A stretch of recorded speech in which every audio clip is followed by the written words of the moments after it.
you're the best version of yourself, you're naturally going to do the right things. It's amazing what God has instilled inside of us. And if you're hanging around with the right people, that's what's so important about masculine networks. I know, even in the mornings when I don't feel like training, I wake up and I really can't be bothered because I train 7 days a week. I've been aching for a year and a half and I don't want to train. But if I can say to Marcel, let's go train, even if he doesn't want to train, he's going to go, all right, because we're both stubborn. And then from there, we're going to get it done. So if you're the good person around the right people, you're going to end up affecting everyone around you. You can't go through the world without leaving a ripple effect. And that's why you have to be your best version of yourself. And that ripple effect is going to be vast and it's going to be continuous into space-time. And you don't know how the butterfly effect works. You don't know about you being a nice, courteous person, holding that door open that one time, how that can affect someone's life in such a positive way, or smiling at someone when they do something nice to you, or helping someone who needs help. You can be a genuinely good person, but to do that, you need to be a man of capability. And you need to understand that the whole world can be fixed if men and people get their act in order. And I truly believe that all of this falls on men. We sit here and we joke and we make fun of women and all these jokes because it's locker room talk and it's funny.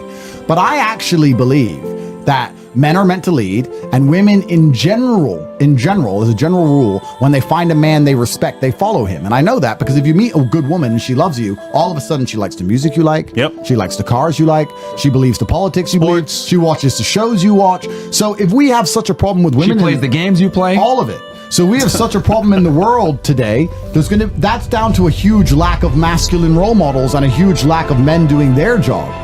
Because as much as we laugh and clown on women, etc., if you're a man who has his stuff in order, you're going to find a woman who's loyal to you. You're going to find a woman who at least keeps her legs closed. At least you're going to find it. And they do exist. It's all about taking accountability as a person, blaming yourself for absolutely everything so that you have power over the situation, because you have no power if you blame the world. If you blame women for everything, you have no control.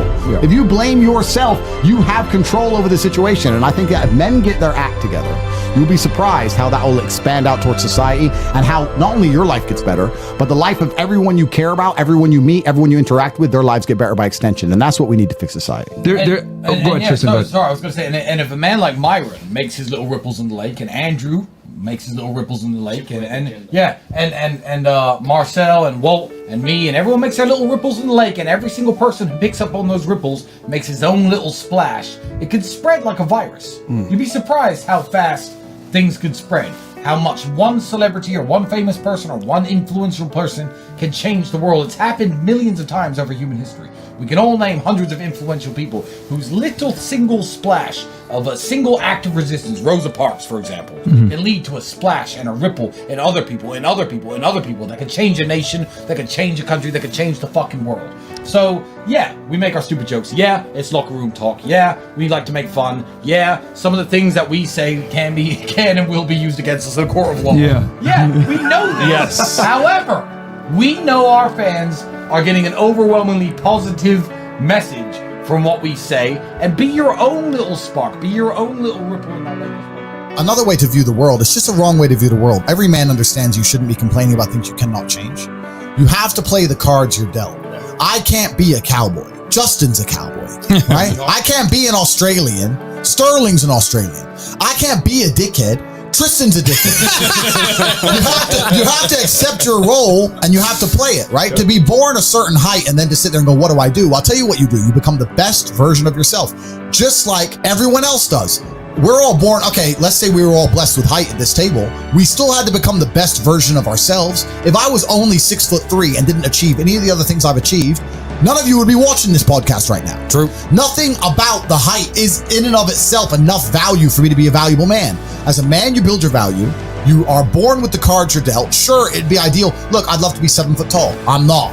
So it's the same argument. You can only become the best version of yourself, and to sit there and to constantly complain about it is a feminine frame. If you're 5'2", you need to become rich, strong, well-connected, and funny and charismatic and interesting and witty. If you're 6'4", you need to become rich, strong, well-connected. It's the same game. So to sit there and complain about it is asinine. In fact, asinine is the word of the day. Asinine is the word of the day. Now, Sterling, this is the first time ever in Romania a fan has come up to you and recognized you. And what did you say? A guy, after he left, a guy came up and spoke to you today, and this is on the height issue and maximizing your stats. Well, as soon as he left, you said about the fact that he's handsome and tall and all these he was a good looking dude. Handsome. Tall, full head of hair, Like, but he was, if I'm being honest, scrawny, bad fashion, bad haircut.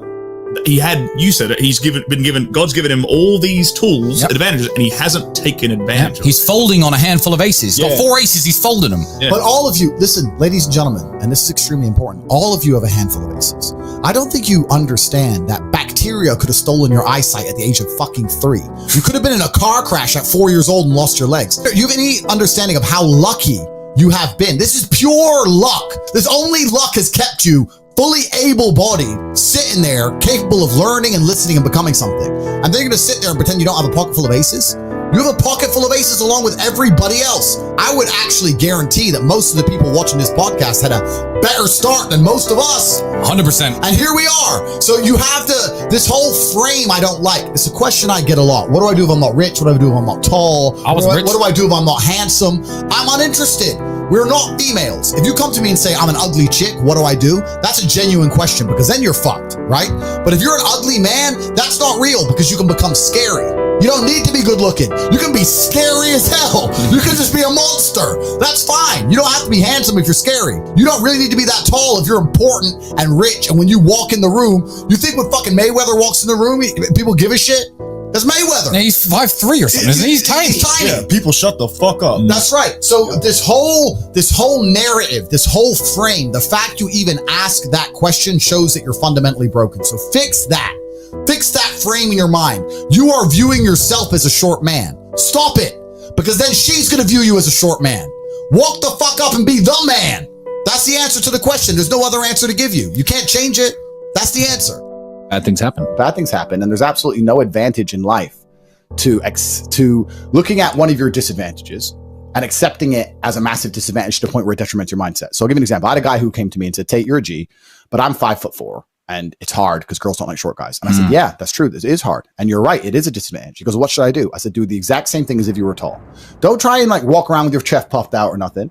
But if you were 6'4" and you go up to a girl and you're only 5'4", go up to the girl because you can't change it. There's no point in trying to imagine some scenario where it doesn't exist, right? Once things have become finalized, once it's binary, once it's 1 or 0, you are 5'4" and that is not going to change. You may as well stop seeing it as a disadvantage and just live your life as if you were the size you want it to be. Yeah. And that's the best possible approach on the chessboard. Yeah. You have to look at life that way, right? Also get into great shape. Yeah. And you can look at the chessboard and say, my position's bad, but this is the best move. The best move is still to approach the chick. So if I had cancer, the best thing to do is to still just be myself and be happy and be positive, believe in yoga fire, meditate deep. I would meditate inside of my own mind. Okay. And force my free testosterone to destroy the cancer cells. All right. Have you ever heard of that? More plates, more dates? Huh? You ever heard of that? My hyperglobin would strap up, go to war. Yeah. Now you ask me. Why'd you set him off? The streets. Why'd you set him off? Listen, this is what's going to happen. White blood cells, black blood cell, like Crips, Bloods, LA. Listen, we're taking it out. That's what I'm going to do. Some advice I have for procrastinators, because I was shy once. When I was 17, 18, I was shy. It wasn't so much with business networking because I didn't know anybody important, but I was shy to go up and talk to girls and stuff. And without the internet and without dating apps and all the little cheat codes that shy people use and men use now, they're crutches that people lean on, I just understood I'm not going to ever get laid if I don't go up and talk to that girl. So the advice I have for people who are too shy to put yourselves out there, too shy to approach women, too shy to, try to, pitch a business deal to somebody important, then good, have fun staying poor and lonely. Because it's especially when you're young, it's not easy. And it does take some balls, but just go and do it anyway. The worst that people can do is say no. That was something in my mind, actually. People used to tell me that. Go talk to the girl. The worst you can do is say no. And that was it. Sometimes they'd say no. And that's the way it is. And the what if will kill you afterwards. The what if will kill you. The what if will absolutely pussied out. So yeah, and if you never are going to learn those skills and you're never going to take a shot in the dark, then good. Have fun staying poor and have fun staying lonely and have fun with your Pornhub subscription. And also, don't be retarded. Like, some people think, I'll say this, and some people are so retarded, they'll come up to me with like papers and be like, yeah, you said people didn't take the initiative. Here's my business proposal. But I'm like, just leave me alone.